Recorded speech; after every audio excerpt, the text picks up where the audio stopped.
तो जनाब आज की वीडियो बहुत ही ख़ास होने वाली है क्योंकि हम इस्तेमाल करेंगे दूध के डब्बों का, बिस्किटों के डब्बों का। इनसे बनाएंगे रोज़मर्रा इस्तेमाल होने वाले ऑर्गेनाइज़र जो आपके बेहद काम आ सकते हैं। और साथ ही बहुत ही मज़े के टिक्का राइस, फालसे का शरबत और बीटा ब्रेड से सैंडविच बनाएंगे। तो वीडियो बहुत ही इंटरेस्टिंग है, आप लोगों ने आखिर तक बने रहना है इस वीडियो में। तो चलते हैं। अस्सलामुअलैकुम, welcome back to my channel. जब मैं सलाम करती हूँ तो प्लीज़ सलाम का जवाब दिया करें। सलाम का मतलब होता है कि तुम पर सलामती हो। सलाम का जवाब देना एक खूबसूरत सुन्नत है और एक दूसरे की सलामती की दुआ भी है। ऑल पर्स दूध के डब्बे ले लिए हैं, कुछ इस तरह से हमने दरमियान में से इनको काट लिया है। आपके पास जितने भी डब्बे हैं आप इनको चाहें तो जोड़ सकते हैं और कवर पेपर से कवर भी कर सकते हैं, तो बहुत अच्छे और स्टडी से ऑर्गेनाइज़र बन सकते हैं। प्लस अगर आप इस तरह काट के नहीं इस्तेमाल करना चाहते तो बिल्कुल लंबाई में ही इनको यूज़ कर सकते हैं, क्योंकि इनका मटीरियल बहुत अच्छा होता है, बिल्कुल भी ख़राब होने वाले नहीं होते। आप इनको ड्रॉ ऑर्गेनाइज़र के तौर पे भी यूज़ कर सकते हैं, जिस तरह मर्ज़ी आप किचन के आप इसमें स्पैचुलास वगैरह भी रख सकते हैं। कवर करना चाहें तो कवर कर लें, कवर पेपर के बगैर भी ये बहुत अच्छे चल जाते हैं। तो मेरे पास काफ़ी टाइम से ये रखे हुए थे, मैंने इनका DIY ही करना था, तो आज इनकी बारी आ गई थी। मैंने कवर पेपर के साथ इनको कुछ इस तरह से कवर कर लिया है। ग्लू गन का यूज़ करते हुए आप ग्लू स्टिक, ग्लू गन कुछ भी इसमें यूज़ कर सकते हैं। तो बस जी हमने कुछ इस तरह से इसको कवर कर लिया है। कवर पेपर जितना प्यारा होगा आपकी चीज़ बनने में उतनी ही खूबसूरत नज़र आएगी। यहाँ पे मेरे पास स्टिक्स थी, इधर आप आइसक्रीम स्टिक्स भी यूज़ कर सकते हैं। मेरे पास जो अवेलेबल थी मैंने उनका यूज़ कर लिया है। कॉफ़ी स्टिक्स का भी यूज़ किया जा सकता है। तो कुछ इस तरह से नाप करते हुए मैंने इनको काट लिया है। तो हम रेक मार से मैं थोड़ा घिस दूँगी ताकि ऊपर जो इनके चुंझें सी निकली हुई हैं ना वो ख़त्म हो जाएँ और ये बिल्कुल फिनिशिंग के साथ एक अच्छी सी स्टिक बन जाए। तो ग्लू स्टिक के साथ, ग्लू गन के साथ हम इनको भी चिपका लेंगे। तो बस जी एक ऑर्गेनाइज़र हमारा इस तरह से बन गया और दूसरा भी मैंने इसी डब्बे के दूसरे हिस्से के साथ बनाना है। कुछ लोग कहते हैं कि ये DIY बनी हुई चीज़ें कितने के दिन चल जाएंगी। देखें जी, चीज़ें तो बाज़ारी भी इतनी दिन नहीं चलती हैं, अगर उनको केयर से इस्तेमाल ना किया जाए तो वो भी टूट ही जाती हैं। अगर इनको DIY चीज़ों को भी थोड़ी केयर से इस्तेमाल कर लिया जाए तो महीना, 2 महीने, 2.5 महीने आराम से गुजार देती हैं। अगर आप अफोर्ड कर सकते हैं तो ज़रूर ख़रीदें। अगर आपको रीयूज़ करना पसंद है तो आप ज़रूर बनाएँ। जो लोग रीयूज़ या DIY करते हैं वही मेरी वीडियो पर आते हैं। तो अल्हम्दुलिल्लाह मुझे ऐसे कभी नेगेटिव कमेंट आए नहीं हैं। जो एक आध आए भी तो वो भी मेरी कोशिश होती है कि मैं उनको भी रिप्लाई कर दूं पॉजिटिव वे में। यहाँ पर जी हमारा ऑर्गेनाइज़र बन गया है। आप चाहें इसके ऊपर कोई लेस वगैरह भी अटैच कर सकते हैं। कपड़ों में से लेसेस के पीस बचे हुए होते हैं तो उनको मैं वेस्ट नहीं करती, इसी तरह DIY में यूज़ कर लेती हूँ। अभी मैं आपको दिखाती हूँ उसका हमने कैसे इस्तेमाल किया है। साथ ही हम दूसरा ऑर्गेनाइज़र भी बना लेंगे। तो ये साइडों पर मैंने जो दूध के डब्बे साइडों पर किनारों से फोल्ड हुए होते हैं ना, तो उनको भी हम काट देंगे और नीचे से हमने इसका ढक्कन भी उतार दिया है। बस इसको भी हमने कवर पेपर से कवर कर लिया है। मेरे पास ये कुछ आइसक्रीम स्टिक्स थी, आगे से मोटी हैं, पीछे से थोड़ी सी पतली हैं, शेप में एक जैसी नहीं है, लेकिन फिर भी हमने चिपका दी हैं, इस पर कोई बात नहीं। वैसे भी बच्चों की आइसक्रीम्स जो होती हैं आती हैं घर में, उनके स्टिक्स भी संभाल लिया करें।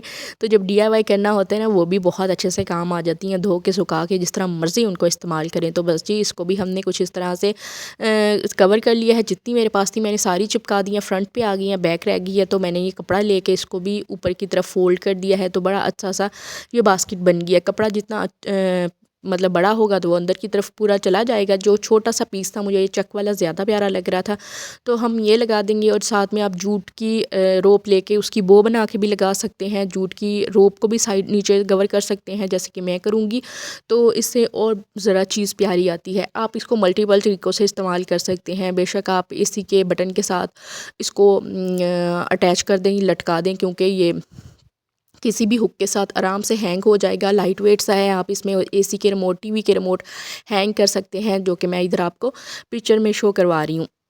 ये है इसकी फ़ाइनल लुक। आप परमानेंट मार्कर या फिर कोई मार्कर कलर लेके इनके ऊपर कोई पेंट भी कर सकते हैं, फूल पत्तियाँ बना सकते हैं। प्लस हमारा जो दूसरा ऑर्गेनाइज़र था वो स्टेशनरी ऑर्गेनाइज़र के तौर पे यूज़ हो गया। तो कैसा लगा आपको ज़रूर बताइएगा। ये पे मेरे पास है बिस्किटों का डब्बा, ये भी काफ़ी टाइम से मेरे पास था।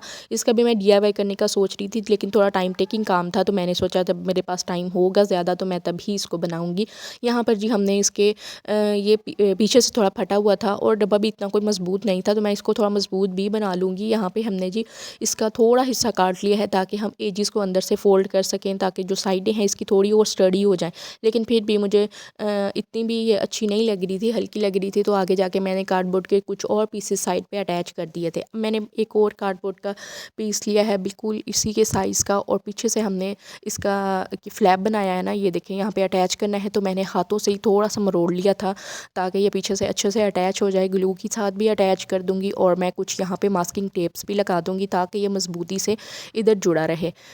ये कभी हम बेध्यानी में भी चीज़ें खोलते हैं तो ये ना हो बिल्कुल आर्जी सा हो, थोड़े टाइम के बाद ये टूट ही जाए। तो मैंने यहाँ पे इसको ग्लू गन के साथ चिपका लिया है। थोड़ा वेट करेंगे सूखने का, जैसे ये सूखेगी तो हम इसके ऊपर टेप लगा देंगे, और जो कार्डबोर्ड के एजेस हैं उनके ऊपर भी हमने मास्किंग टेप लगा देनी है।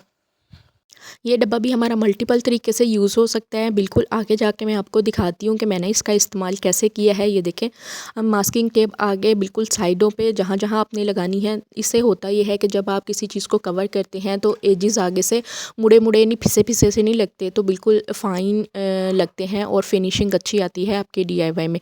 यहाँ पीछे भी मैंने जितनी मुझसे लग सकती थी मैंने सारी मास्किंग टेप यहाँ पर लगा दी है। अब जी अब बारी आती है इसको कवर करने की। अब मैं काफ़ी कन्फ्यूज़ थी, मैं इसको किस कवर पेपर से कवर करूं और या किस कपड़े से करूं, कौन सा कपड़ा इस पे ज़्यादा अच्छा रहेगा। तो सोचते सोचते बस फिर मैंने इसको कवर कर ही दिया है। आपने मुझे लाजमी बताना है इसका तो ये कैसा आपको लग रहा है। कुछ इस तरह से मैंने इसको मज़ीद स्टडी बनाने के लिए कुछ और कार्डबोर्ड के पीसेस साइड पे लगा दिए हैं। अब ये वाला मैंने कपड़ा लिया है, ये रेशमी सा कपड़ा था। इससे और बेहतर हालत में मेरे पास कोई कपड़ा नहीं था इस टाइम पे अवेलेबल, तो मैंने इसी का यूज़ कर लिया है। ग्लू इस टाइम पे बहुत गर्म हो गई थी, हाथ जल रहे थे, कभी कभी हाथों में छाले भी पड़ जाते हैं, कभी कोई DIY बनाते हुए खून भी निकल आता है, कट लग जाता है कुछ काटते हुए। तो कभी DIY बहुत मुश्किल होते हैं, थक जाती हूँ, मतलब कंधे खिंच जाते हैं। कि इस तरह के भी DIY मैंने बनाए हुए हैं। काफ़ी टाइम टेकिंग काम है, लगातार हम लोग 2-3 घंटे भी बना रहे होते हैं चीज़ों को, और फिर आप लोग कमेंट करते हैं किसके पास इतना टाइम है, हम तो नहीं बनाते। अगर आपको किसी काम का शौक़ हो तो फिर आप वो कर ही लेते हैं। यहाँ पे मैंने क्या कहते हैं मैश बैग लेके अंदर वाली साइड को भी अच्छे से कवर कर दिया है। तो बस बाहर की साइड कोई कवर करना मुश्किल लग रहा था, आगे मुझे जो समझ आती जा रही थी वो मैं करती जा रही थी। बॉक्स हमारा एकदम बिल्कुल तैयार हो गया है। मेरे पास छोटा सा वेलवेट का पीस था, तो मैंने ग्लू की मदद से इसकी एजेस को फोल्ड कर लिया और 1-2 चुनट भी डाल लिए ताकि इसकी हम पॉकेट भी बना सकें। मेकअप के ब्रशेस रखने के लिए, जैसे मेरे पास मेकअप के ढेर हैं, तो यहाँ पे हमने इसको भी चिपका लेना है। तो एक छोटा सा मिरर था, वो भी हम यहाँ पे अटैच कर देंगे। तो बस जी बन गया हमारा ज्वेलरी ऑर्गेनाइज़र। तो यहाँ पर देखें जी इसकी फ़ाइनल लुक, आपको कैसा लगा है मुझे ज़रूर बताइएगा। जी सुबह सुबह स्टार्ट किया है तकरीबन 9 बजे से, और आज का सारा दिन ही मेरा किचन में गुजर गया। काफ़ी मज़े की रेसिपीज़ भी बनाई मैंने, और आज थकावट भी बहुत हो गई है। शाम तक मुझे वीडियो एडिट भी करनी होती है, और उसी दिन वॉइस ओवर करके रात तक मैं उसको अनलिस्टेड कर देती हूँ ताकि सुबह मैं थंबनेल वगैरह बना के उसको अपलोड कर सकूँ। डेली हमारी गली में फाल से बेचने वाला आता है, और जब भी उसकी आवाज़ आती है मैं सोचती हूँ अभी जाके लेती हूँ, तो आगे निकल चुका होता है। तो आज फिर मैंने मंगवा ही लिए। तो फालसे का जूस बनाने के लिए फालसों को साफ़ कर लें और जग में डाल के इसमें मैंने चीनी डाल दी है। काफ़ी ज़्यादा चीनी डलती है ताकि खटास ख़त्म हो जाए। खट्टा खट्टा जूस नहीं पीने को दिल करता, तो इसमें मैंने नॉर्मल पानी डाला ताकि चीनी मिक्स हो जाए। फिर इसको छान लें थोड़ा थोड़ा करके। मलमल के कपड़े में अगर छानेंगे ना तो मेरा ख्याल है गुद्दे से अच्छे से जूस निकल आता है। तो अभी बच्चों की मेरा छुट्टियां भी हो गई हैं गर्मियों की, तो बच्चे घर में होते हैं। वैसे भी आज वैन वाला भी नहीं आया था उसको लेकिन ये आज भी घर में था। तो बच्चे छत पे सोते हैं। एक तो लाइट नहीं आती पाकिस्तान के, मैं सोच रही थी पाकिस्तान के वही मसले हैं, ना बिजली है ना पानी है। ये इन दो बहरानों से बाहर ही नहीं आ सका। दुनिया तरक्की करके कहाँ से कहाँ पहुँच गई है, और हमारे वही मसले। तो बच्चे जल्दी उठ जाते हैं क्योंकि सूरज जल्दी चढ़ जाता है, 5 बजे ही दिन निकलना शुरू हो जाता है। तो फिर ऊपर खेलते खोलते वो नीचे आ जाते हैं। 6:30 या 7 बजे के दरमियान में सुबह का नाश्ता हो जाता है, जो कि चाय और पराठा होता है। मेरी कोशिश होती है कि सुबह का नाश्ता वो रोटी के साथ ही कर लें ताकि थोड़ी देर के लिए उनका पेट भरा रहे। और फिर जो बड़ा बेटा है ना मेरा, वो सारा दिन नाम नहीं लेने देता रोटी का कि मैंने सुबह खाई थी अब नहीं खाऊंगा, अब कुछ और तो मैं उसके लिए जुगाड़ लगा रही थी। एक शवरमा ब्रेड पड़ी थी वो मैंने निकाली। यहाँ पे मैंने 2 चिकन के पीसेस निकाल के उनको चॉप कर लिया है। और चिकन भी तो बाम बंदे की लेने की चीज़ नहीं रही, 500 साढ़े 500 रुपये किलो हो गया है। और साथ में घी भी इतना महंगा है, 500 साढ़े 500 में घी किलो मिल रहा है। अल्लाह ही है तो जी चॉप करके चिकन डाल दिया, नमक काली मिर्च डाल ली, सोया सॉस और चिली सॉस 1 टीस्पून डाल के बहुत ज़्यादा ड्राई नहीं करिएगा, थोड़ा सॉसी रहने दीजिएगा। एक अंडा डाला, चॉप किया हुआ प्याज, हरा धनिया, साथ में ये मैंने शिमला मिर्च फ्रीज़ की थी उस दिन, आपको बताया भी था, तो वो मैंने डाल दी थी। अभी तक कितनी फ़्रेश है, इसको फ्रीज़ ही रहने दीजिएगा और जब भी आप यूज़ करें तो फ़ौरन से दोबारा फ्रिज में रख दें। नमक और लाल मिर्च डाल ली, दूध डाला, मुझे बहुत थिक लग रहा था अंडा, तो ये देखें जूसी जूसी है थोड़ी सी। ये मैंने चिकन निकाल दी, इसी पैन में मैंने ना अंडा डाल दिया था। ये जो नीचे मसाला नमक मिर्च जमा हुआ है ना, इसके साथ अंडा जुड़ गया था मेरा, तो थोड़ी सी लुक अंडे की ख़राब हो गई थी, लेकिन टेस्ट तो बहुत अच्छा था। मैंने कहा ये सॉसेस वगैरह लगे हुए हैं, घी लगा हुआ है, तो मुझे और घी नहीं डालना पड़ेगा, तो इसी में मैंने अंडा डाल दिया। अंडा डाल के ऊपर मैंने वो बीटा ब्रेड, अगर वो भी नहीं है ना आपके पास तो आप इसमें नॉर्मल रोटी रख सकते हैं, ब्रेड रख सकते हैं, ज़रूरी नहीं कि आप ये शवरमा ब्रेड ही रखेंगे।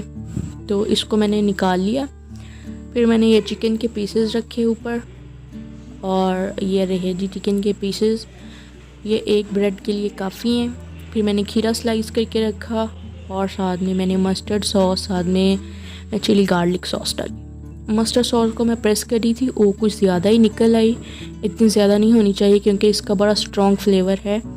तो आप इसको केचप में मिक्स करके भी डाल सकते हैं, ऐसे भी डाल सकते हैं, लेकिन कम यूज़ करिएगा, मेरी थोड़ी ज़्यादा लग रही थी मुझे। तो इस तरह से कट करके आप उनको बच्चों को सर्व कर दें। ये पूरा मील है, ये काफ़ी ये देखें इसमें काफ़ी मटेरियल है, तो अच्छा खासा पेट भर जाता है और ये बच्चों को आप सर्व कर सकते हैं। यही थी जी इसकी रेसिपी, आसान सी है, हर कोई इजीली बना सकता है, बहुत महंगे इंग्रेडिएंट नहीं है इसमें।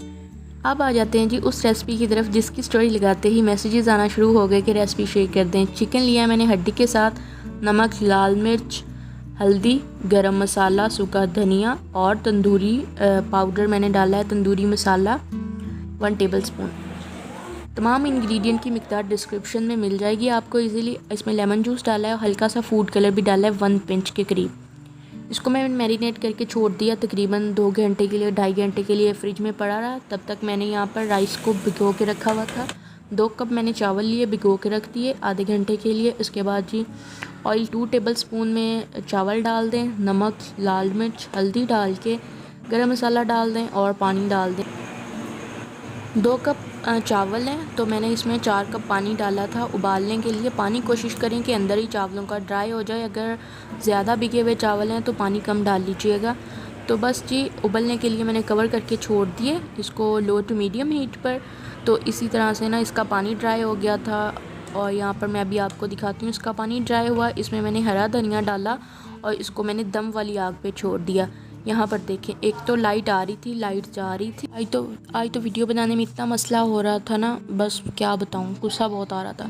तो यहाँ पर हमारे खिले खिले से चावल तैयार हैं और अब जो है ना हम कुकम्बर रायता बना लेते हैं, खीरे का रायता। इसके लिए मैंने 1 खीरा लिया, 2 जवे लहसुन के लिए कद्दूकश से इसको कद्दूकश कर लेंगे, इससे बड़ा अच्छा फ्लेवर आ जाता है। इस तरह से मैंने खीरे को भी कद्दूकश कर लिया, जो एक्स्ट्रा पानी है वो निकाल दिया। ये खीरे का छिलका सेपरेट हो गया था तो इसको भी निकाल देंगे।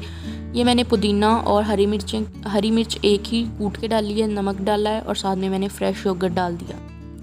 बस जी इसको मिक्स करें और ज़ीरा है तो वो मसल के डाल के आप इसको इंजॉय कर सकते हैं। बहुत मज़े का लगता है ये वाला रायता ना, सिंपल सा है लेकिन मज़ेदार है। तो जी अब हम चलते हैं चिकन की तरफ। चिकन तंदूरी बनाते हैं जिसके लिए मैंने 1 टेबलस्पून ऑयल लिया, इसमें चिकन मैरिनेट किया हुआ डाला और चिकन मैरिनेशन में इतनी अच्छी खुशबू आ रही थी ना, तो इसको हम कवर कर देंगे। थोड़ा सा पानी भी डाला था, यहाँ पे मैंने मसाला अच्छे से साफ़ करके डाला है ताकि मसाला ज़ाया ना जाए, तो थोड़ा सा पानी डाल दे। चिकन कुछ अपना पानी छोड़ेगा, कुछ आप इसमें तकरीबन ना 1/4 कप, आधे कप से भी थोड़ा कम डाल के इसको कवर कर दें तकरीबन 10 मिनट के लिए। 10 मिनट के बाद आप दम उठाएंगे, भूनेंगे, घी छोड़ देगा, तो बस जी ये चिकन तंदूरी भी आपका तैयार हो जाएगा। यहाँ पर देखें, यहाँ पे लाइट का मैं वेट करी थी, इंतज़ार करने के बाद मैंने कहा अच्छी सी लुक आ जाए, लेकिन यहाँ आप लोग देख के परेशान ना हो जाएंगे कि ये क्या बन गया है। तो बस जी इसको मैंने सर्व किया। यहाँ पे फिर लाइट चली गई थी, सारे दिन का काम है ना, तो लाइट आ रही है लाइट जा रही है, बस तमाशा लगा हुआ। एक तो चिकन लिया मैंने, रायता एक बोल में डाल दिया और साथ में मैंने खीरा कट करके रख दिया। बस जी यही थी हमारी आज की रेसिपीज़। उम्मीद है जी पसंद आई होगी, तो एक लाइक का बटन दबा दिया करें, कमेंट भी लाजमी कर दिया करें। इसके अलावा फिर जितना आप काम करेंगे किचन में, किचन उतना ही मैसी होता है। हर रेसिपी के बाद किचन क्लीन करना पड़ता है। तो इस टाइम मगरिब हो रही थी और किचन आप देखें बिल्कुल साफ़ है, गंदा किचन नहीं दिखा रही मैं, बिल्कुल साफ़ है। और इसके बाद मैंने इस ब्लॉग का एंड करने के बाद दाल बनाई, किचन क्लीन किया, बर्तन धोए, तो बहुत सारे फिर भी काम। ये थी आज की रेसिपी। उम्मीद है जी अच्छी लगी होगी। अगर ऐसा ही है तो वीडियो को लाइक करके चैनल को सब्सक्राइब कर लें। Thanks for watching. अल्लाह।